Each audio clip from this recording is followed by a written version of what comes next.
Hello. Can you imagine actually sitting on a couch and having something to say? Yeah. I guess the self-consciousness comes about the character that you're presenting. And this is where the conversation about authenticity starts and ends, really, is, where do you want to be seen, but also this over-perception of self too early on in the creative process is hampering it.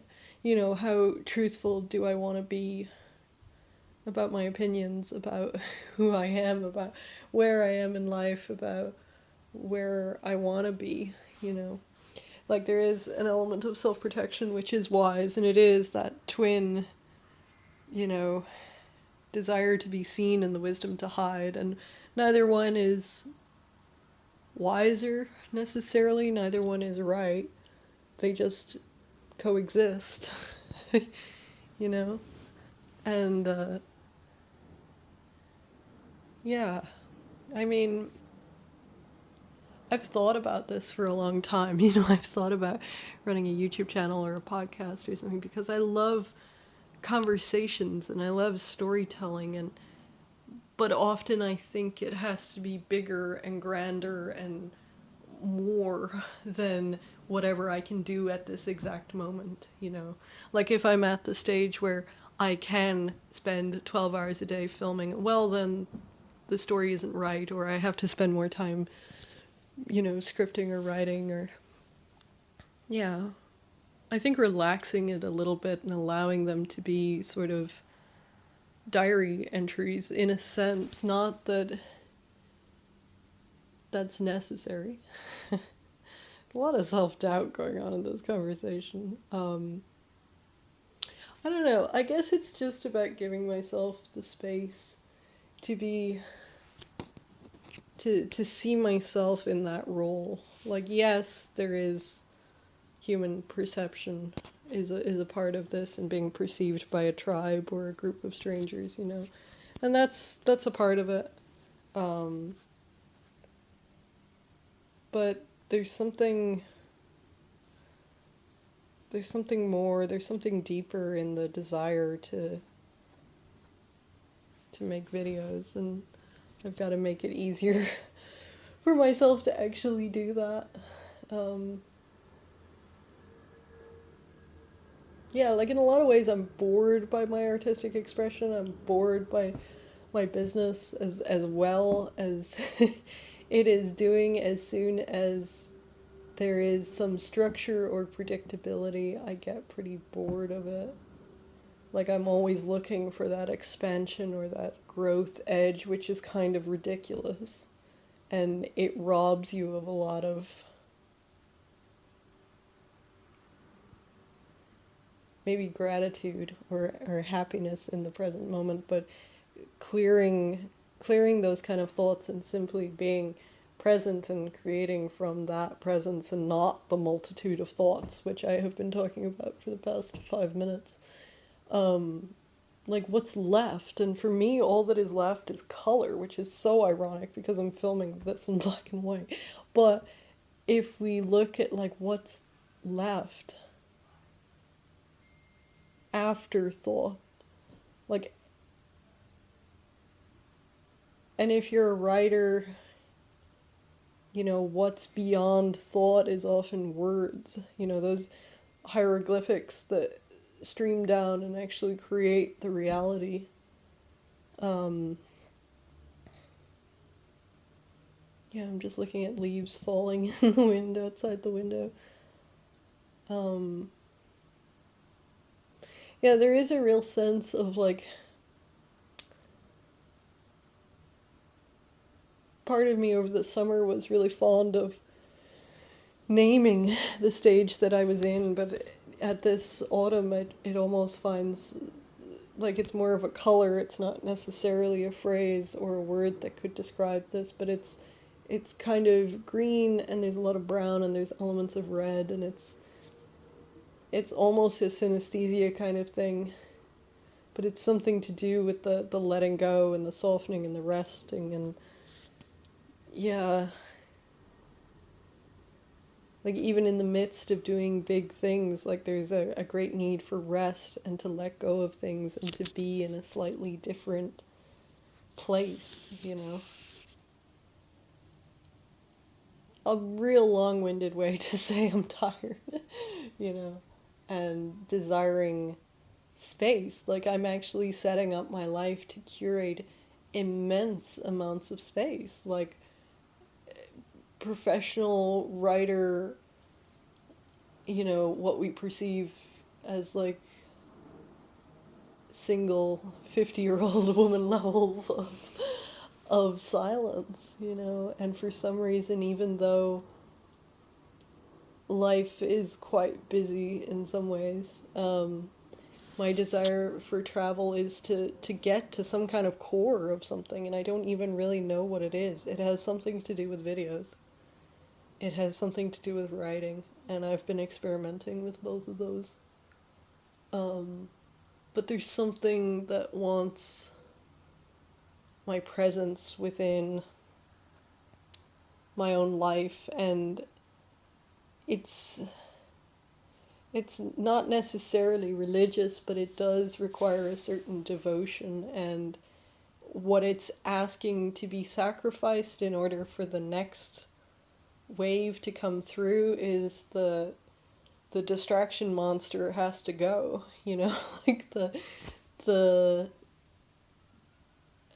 you know, and I was writing about this morning, but the in a lot of ways we're in an era of the traditional seats of power being empty, and we're being called back into a much more personalized, personal kind of power. But really, our only interaction with this web of the power structures is mediated through the internet or through the phone. And this is it's in a day-to-day level, in a lot of ways, it's perhaps your only interaction with the established networks of power, and they do their absolute damnedest from wherever they are, that the kind of structure they want to build is one of distraction that takes energy and attention and, to a certain extent, income as well, and that draws it in. And it's quite a there's a lot of privilege in being an activist or even being a thinker. You know, they've tried to demonize um, a lot of other forms of thought by pointing out that you're not suffering as much as everyone else, and that is true. That is true. But I think the next wave of,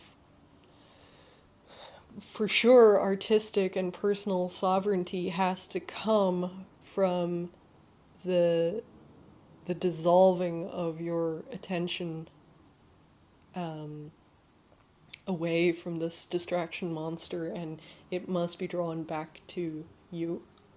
And, you know, we could talk about how for this generation that, you know, we've probably spent a good 10 years um, with the internet playing a big part in our lives, like of meeting friends and running businesses, and maybe you met your partner online, or, you know, all these random beautiful things that have happened over the internet. But there's for me anyways, there's a deepening or a maturing or a personal quest which is very clearly saying to move away from consuming and to create within your own ecosystem. And we're going to talk about digital ecosystems and stuff like that, but essentially the thought or the hope that I hold is that there's room within the internet for, you know,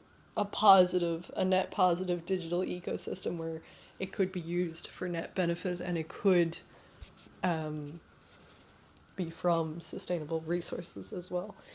Now, is it there yet? No, not really.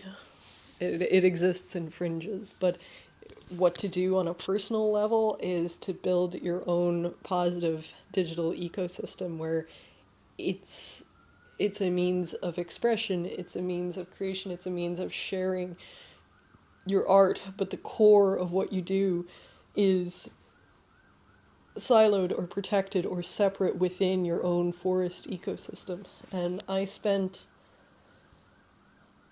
a lot of months of this year in the forest and in the mountains really delving into this metaphorical journey of how to interact with the digital ecosystem, but also how to run a business as somebody who is so deeply in tune with their environment, you know.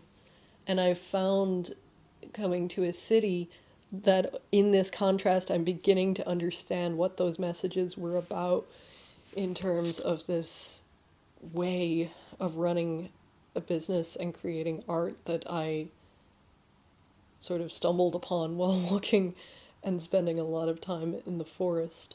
And essentially it can be boiled down to, and a lot of people have found this helpful in various conversations,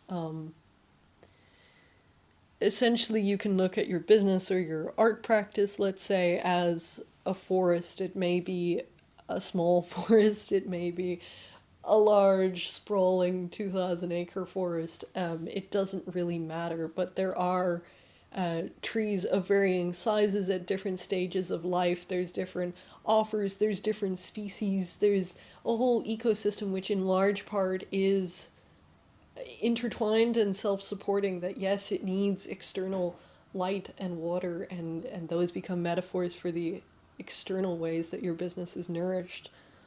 But you can choose your own role within this forest, the way I like to put it, as being a guide, as being a person who, or an entity, I suppose, who guards it and who knows this forest intimately and who has who can safely guide you through it to the most beautiful, sacred, special parts where they can guide you on this journey through this forest. So as a guide, you are responsible for the paths that you lay through this forest, through this business, and you're responsible for signposting them. And that's where the metaphor for social media and marketing your business comes in, that these are merely paths that you lay and decorate and map out in the woods, and you're responsible for whatever trail markers are there for people to find. But way more importantly than that, you're responsible for guiding people safely down those paths, but also to the heart of the forest where you have a feast waiting for them. And a lot of us, probably everybody who's encountered the internet at this stage, has an experience of interacting with a business in which they are invited down a path, invited over for dinner, only to discover that they're the dinner. It is the fox inviting the chicken over for soup, you know, like there's, and we're scarred by this. So a key thing to communicate in your path making and wayfinding and marketing is that you are inviting people to an important core that will nourish them and will, you know, provide socialization or whatever you are offering, that there is a delicious meal waiting for them at the heart of your business. And that's where your purpose should be, you know, in curating that meal, that nourishment, that beauty, that thing that people really remember. And it doesn't matter what your business or your art is. It could be anything.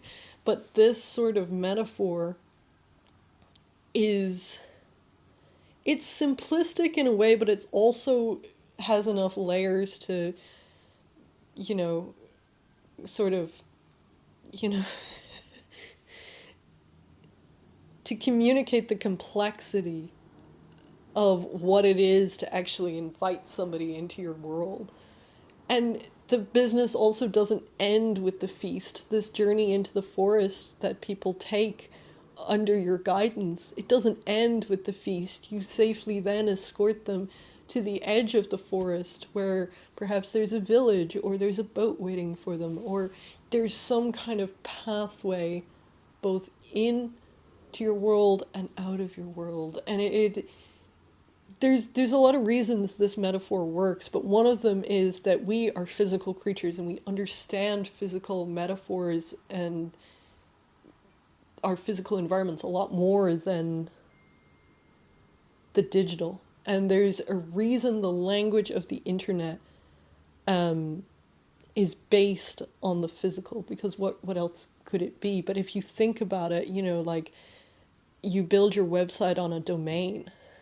Very interesting word for it. If we think about domains, it means a territory under your control. It can also mean a big estate with a wall around it that not everybody can get into. It means something you have control over. We talk about digital natives as this new generation who are actually belonging to the internet, that they're not just the creators or inventors or conquerors of this new philosophical and economic space, but they're actually native to it. And how do they treat what, and is there room within the technological discussion for a perhaps more indigenous view of the internet? Like, the language of the internet is so unbelievably woven with colonial language and the language of, taking, mapping. But what if we put forth an idea that this is, in fact, a much more complex, already existing ecosystem, which should be interacted with mindfully? Where can we learn from the mistakes of how we have interacted with our physical environment and continue to make mistakes? Can we learn from that and create a much more forest-based approach to this new environment, which is a new playground? Are there entities that live there already that we don't know about? And it's a conversation that, as AI and all that shit develops, is going to unfurl in a lot of different ways. But I have to be, and I am, hopeful in a lot of ways that this is the beginning of something else. And I am firmly, I think women are a really important part of this, because they're really good at bridging different worlds, of being 1 foot in the spiritual and 1 foot in the physical. And not that they're necessarily separate, but women are really good at bridging paradoxical worlds that men seem to see as different worlds. Of course, they're all the same thing. But when we start to, develop our ideas of how to run a business or share our art or build digital infrastructure or how to interact with our planet or whatever it is, if we can bring that more feminine wisdom into it, like that is where the strength and the hope comes from in what is going to come next. And in some ways we have to go back to basics, and maybe that is hunting in the woods and skating on antlers and maybe that's part of it.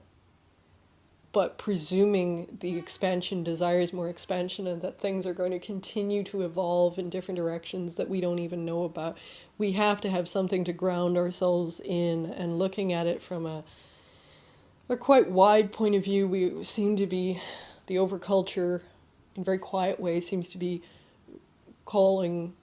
being called back to earth. And that is the pattern that we need to look at for sharing our art and running businesses. So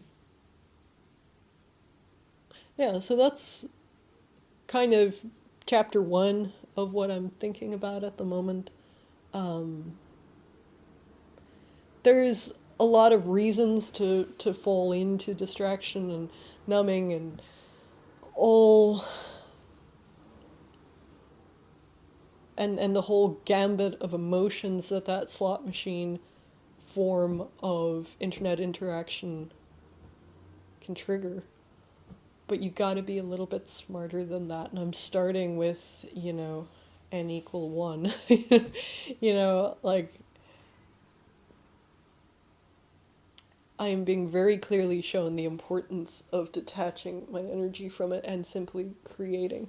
And I have a lot of thoughts on creating drivel and using up resources, but there has to be some faith in what you create, and a good deal of trust as well, in that there is something important in taking these ideas that are bubbling up inside for so long, and that are perhaps, and most likely if they're good, not even mine, but there's something that wants to be communicated, and you have to trust that. And there are different realms, and I think you should explore the different realms to communicate what the stories you are trying to tell. And I think there's all sorts of different media and ways and magical things you can do, but the one I'm being called to at the moment is video, and it's writing, and it's telling these stories and using your voice, and in ways in which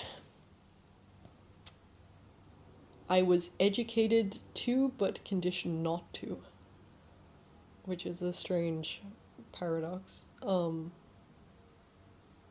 Yeah, but there's a lot of beauty in it, and a lot of self-forgiveness in the absolute awkwardness of beginning this. And yes, I could go out and film, a day in the life in the city, and maybe I will. But it's almost like this wants to be communicated as simply as possible, and I can't overthink it any longer. Like, I can't annotate this video and spend the next 30 days finding shots that, that might communicate what I'm saying. At a certain point, we have to rely on the power and simplicity of your voice. And that's a really interesting topic. And if these videos help in one person someplace, even if it's just me, then they will have done their work. And maybe that's enough. But a lot of good things in my life have come from trusting, maybe blindly, that impulse to do, that impulse to take action, where our world is it's so masculine in structure, in like constricted patriarchal structure, but it's also so feminine in its passivity. And there's only, in that particular dynamic, it requires a person who has integrated both the masculine and the feminine, the best of both within themselves. And I guess that's what, this particular hero's journey is about. And as silly and self-indulgent as it is, we don't know where the story is going, Like, yes, I can curate a forest and a path and a feast very intentionally and beautifully as a forest guide for my audience and my clients. And yes, I can do that, but while simultaneously also discovering the forest and finding new plants and new trees that I didn't plant. And that there is this process of discovery within that journey of being a guide. And it doesn't mean you're not qualified to be a guide because you're attentive enough to still be learning. Yeah.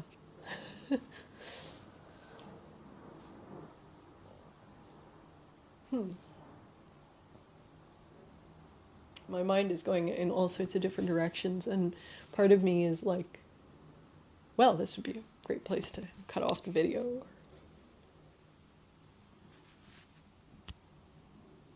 Yeah. I guess the thing is that there's something unfolding, and also in a very strange way, in as I express myself through different media, be it writing or film or photography or painting or, crochet or whatever it is, it's different stories are being expressed through different forms of art, and this, whatever this is, wants to be expressed with this medium, and it's giving it that freedom of whatever this tree or this species within the forest wants to emerge and wants to bloom and wants to grow. And perhaps, it's funny, it emerged this urge, which I've been ignoring for some time, but it emerged and flowered briefly in around May, June, when I started posting daily videos, and then it dropped off. I was traveling and working and doing other things. But now it's back in the autumn, so if we think about species that have two flowering seasons, one is gorse, which is this incredibly spiky plant with aromatic yellow flowers that have this unbelievable like coconut scent. It's also a nitrogen fixer in the soil, so it improves the soil as it's growing. And I think there are two slightly different subspecies. One flowers in the spring, one flowers in the autumn. But also I'm thinking of fungi, like mushrooms are the flowers of this underlying network of fungi and the communicating mycelium. And as complex and bastardized as that metaphor has been, that's kind of what I'm thinking about. And maybe we can look at hints for what our creativity might like to be seen as by its flowering patterns and by its leaves, and how do we recognize what this thing is. And the best way to do that is to allow it to flower in its own time. And I guess this has been a very convoluted way of saying that it's autumn.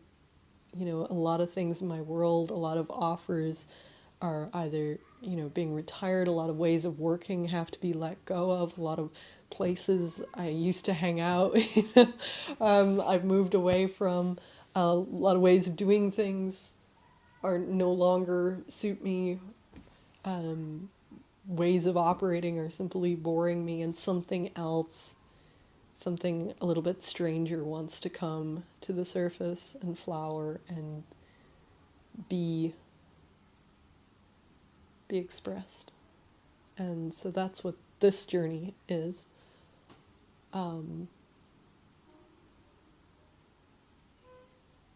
Yeah, I'm kind of excited. I love when I actually talk myself into excitement. It's kind of like the artist version of talking yourself out of something. It's talking yourself into something. That's kind of funny. Anyways, I think that's it.